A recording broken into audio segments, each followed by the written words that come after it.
Mr Speaker, it gave me huge pleasure to return to Hawke's Bay after the budget announced last Thursday and to share the budget with family, with friends, with constituents. It was extremely well received in the Hawke's Bay. People have seen, unlike the opposition, how we have gone through a very difficult recession over the last 6 years, and how this government has progressed through that recession, has landed this economy in a superb position to go forward, and they're seeing the results of that now in terms of job growth, in terms of the economy going forward in leaps and bounds, and most particularly in terms of the turnaround in immigration. If there's something, Mr Speaker, that says this country is going ahead, it's when the migration stats turn around and all of a sudden we're seeing net positive migration back to this country. Mr Speaker, this will be my last speech in the budget debate before I leave from Parliament. As a result, I'm extremely proud to be part of this particular budget. It's extremely proud to be a New Zealander, extremely proud to be a member of this House, and also extremely proud to be a member of the National Party delivering this budget that was delivered on last Thursday.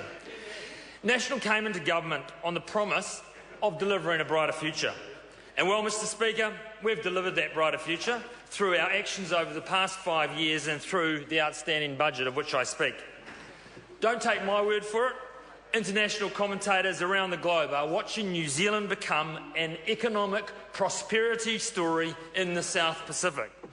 Take Standard & Poor's, for instance, which cut New Zealand's credit rating in 2011 after the Canterbury earthquakes, and who've now said of this budget that the government is on track to meet its targeted operating surplus in 2015, which would improve the fiscal balance consistent with its AA currency rating and stable outlook. That's just one international commentator, sir. Secondly, Standard & Poor's have also said that the government is consolidating its fiscal position, partly reflecting its ongoing efforts to reduce cost base while maintaining public services. And I think that's what Kiwis understand throughout the nation, whether it be in Wanganui or in Auckland or Hawke's Bay, that we've got through this without cutting the guts out of public services. We've actually continued to deliver them, continued to make increases, and particularly in education and health, and they've seen the results of those, particularly in the better public services areas, of which Chester Burrows spoke of earlier. In education, of where Minister Hekia Parata spoke, early childhood education, every area we've seen lifts. It's absolutely fantastic. We only have to look across the ditch to Australia and their comparative budget to see the chalk and the cheese of South Pacific budgets. On the one hand, New Zealand, who forecasts a $300 million surplus in 2014-15, and as a result provides positive choices for new spending, debt reduction and/or potentially tax cuts into the future.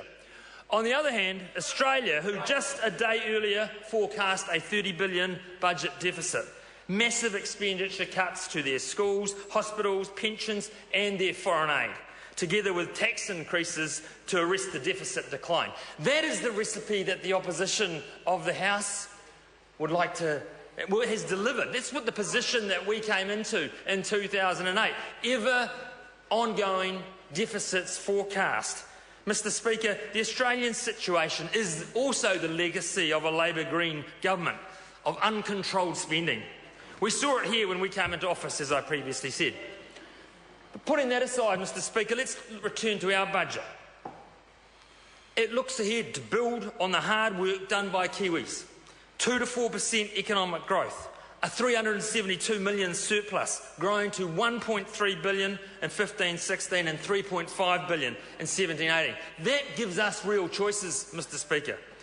$1 billion new spending in this budget and $1.5 billion in 2015.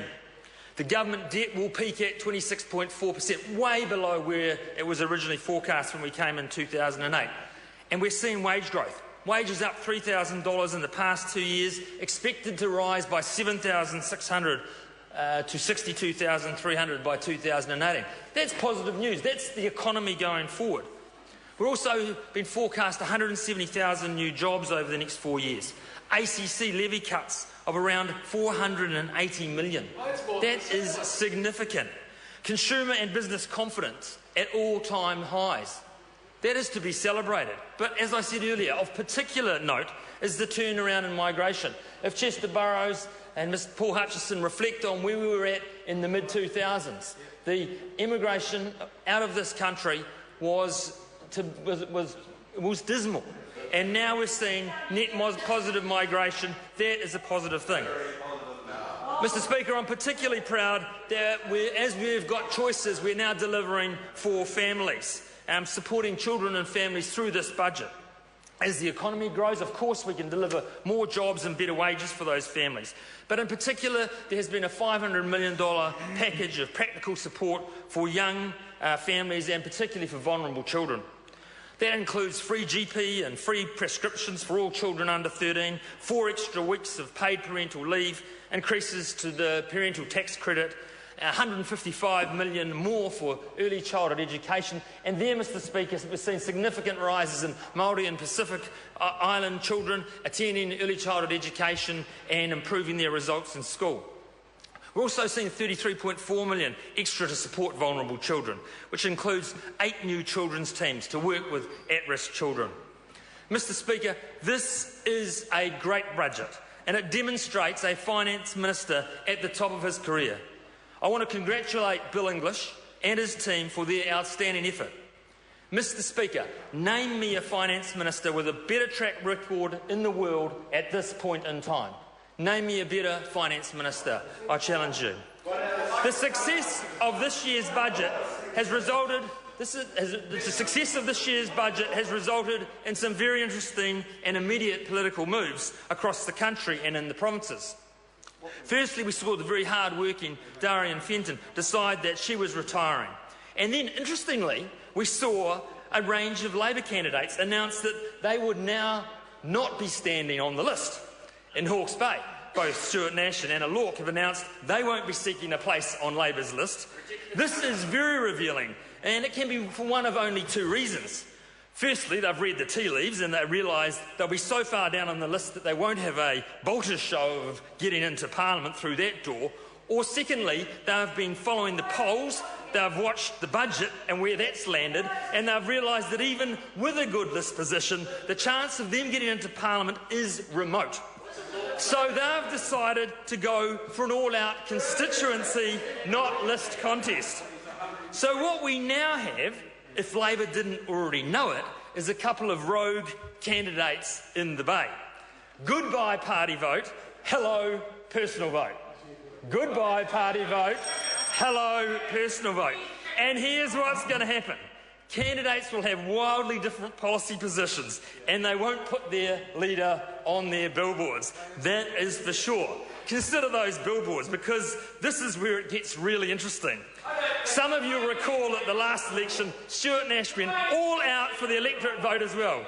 He thought Labor and its leader was so bad he wouldn't put Phil Goff on his election billboards, so he didn't. Despite this strategy, he lost and was tossed out of Parliament. What's the bet he won't put David Cunliffe on his billboards this year? He's got a track record in this space. And what about Anna Lorck? Will she have David Cunliffe on her billboards?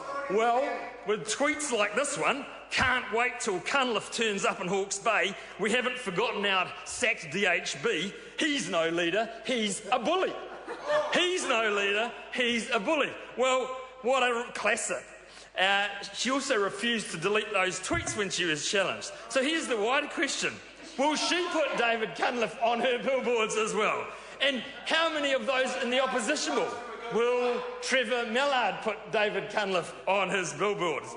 Just imagine if the hierarchy in the Labor Party allow this to happen around the country. Just imagine if they allow rogue candidates like Nash and Lorck to prevail against the unity of the party. If they allow this to happen, Labor's party vote will implode, and I predict an absolute whitewash, Mr. Speaker. This has been a fantastic budget, Mr. Speaker. I'm proud of what it's delivered for New Zealanders around the country, for families. It is outstanding progress for our country, and it's fantastic to see the turnaround in migration. Thank you, Mr. Speaker. Mr. Speaker. The Honourable Annette King. Mr. Speaker, that was a very, very ironic speech from a member who